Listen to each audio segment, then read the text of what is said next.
Welcome to the Bitcoin Jones channel. Today we're talking about mistakes. And as always, probably more so today than any other, this is not financial advice, so do your own research and make sure this is right for you. So, it turns out that good old Bitcoin Jones isn't much of a mathematician. A few days ago, I released a video called Turn $5,000 into over $40,000 using QubitTech. I mean, how clickbaity was that? Well, let's just say it worked because people watched the video. When I say people, I mean over 100 people, which for a newbie like me is quite nice. So first and foremost, thanks to those who watched the video, and an even bigger cheers to those that very astutely pointed out that I somehow got my maths wrong. So Mars, Koza and N Sisters, yes, you're correct, my table was indeed wrong. The issue with my Excel spreadsheet was that I had simply copied the formula from the row above it, not really taking into account that I was compounding the figure, instead of actually just tallying up the monthly earnings. So what I should have been doing was adding on the new monthly earnings to my already established monthly earnings. However, I was actually adding the new monthly earning onto the previous month's earnings, which was in fact correct. I wasn't keeping a stable number, so if we take a look at how I originally had the table versus how I should have had the table, the numbers are, let's say, totally and significantly different. But it's very lucky that I start every video telling people I'm not a financial advisor, because there could be some people out there that followed me blindly into buying digital licenses left, right and centre, so that's a weight off my shoulders. Right, let's begin at the top. On the left hand side is the original table I built, which added each new month's earnings on top of what I earned last month, which in fact is very wrong. This is what happens when you rely too much on technology to do your calculations for you. On the right hand side now is the amended table, which as you can see now by month 3 has the correct monthly earnings, because as you can see on the left, this is where things went awry. Excel was adding $50 onto the $1,275, which is wrong. It should have been adding it onto my fixed monthly income of $1,250, which, as you can see, I've fixed it on the right hand side. Each new monthly addition gets added to the cell M3, which is the $1,250 I get each month from my Silver Plus digital license through QubitTech. Buying a bronze license each month now shows me at the end of month 10, I'll have in my digital pockets $12,775 instead of my original prediction of $15,625, which is bad. But where it gets worse is when you look at the difference between the tables of the bronze plus and the silver licenses.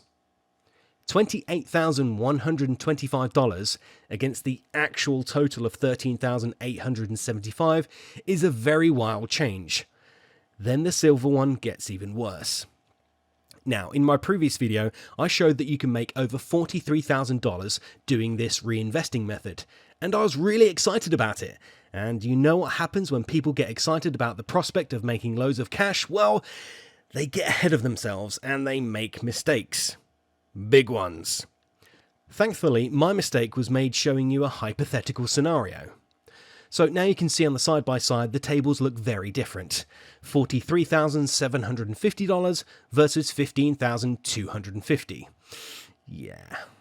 So what's the lesson here? Because if you don't learn by your mistakes, what can you learn from? Well, lesson number 1. Don't believe everything you hear on the internet, especially if it's being explained by a very charming Englishman. Oh no, I don't mean me, I mean someone like David Icke or Boris Johnson. Lesson 2, do your own research. I say it in every video. Just because I hear something, it doesn't always mean it'll work for me, so I go off and I do my own research. But as we've learned, maybe I need to find someone who can do basic calculations for me. But I digress. Lesson number 3, be kind to others. Okay, I know that sounded weird, but I know what I'm trying to say. So recently, I tweeted out something on my non-Jonesy Twitter account about the UK lockdown, and I very quickly got 2 replies questioning my ability to think for myself and basically calling me an idiot. Well, they used the R word, but I'm not really comfortable saying it here. Now, I made a mistake on YouTube and very quickly had 2 replies to that too. But these replies ask questions, and question my maths in a kind and constructive way. They were really nice, and I really appreciate them for doing it in that way. They didn't have to. They had every right to call me a fool, a dumbass, and the R word, but they didn't. They were nice about it, so thanks. Now, the crypto YouTube space has been fantastic so far. I've only really been involved for about 2 weeks, but so far everyone's been really nice. They've been supportive and engaging, which is quite weird because in the world of crypto, we're mostly faceless people behind a keyboard dabbling in a new technology that less than 2% of the entire world actually hold. Which could breed elitism. It could bring out the worst in people. It could, be a reason to anonymously attack people for not knowing that you shouldn't give out your private keys, or not knowing what a DeFi is, or a dApp, or a hype, or an NFT, or a smart contract. But I will say this, if someone doesn't know these things, why not leave them a comment and help them out? What's the harm? Anyway, let's wrap this bad boy up and move onwards and upwards.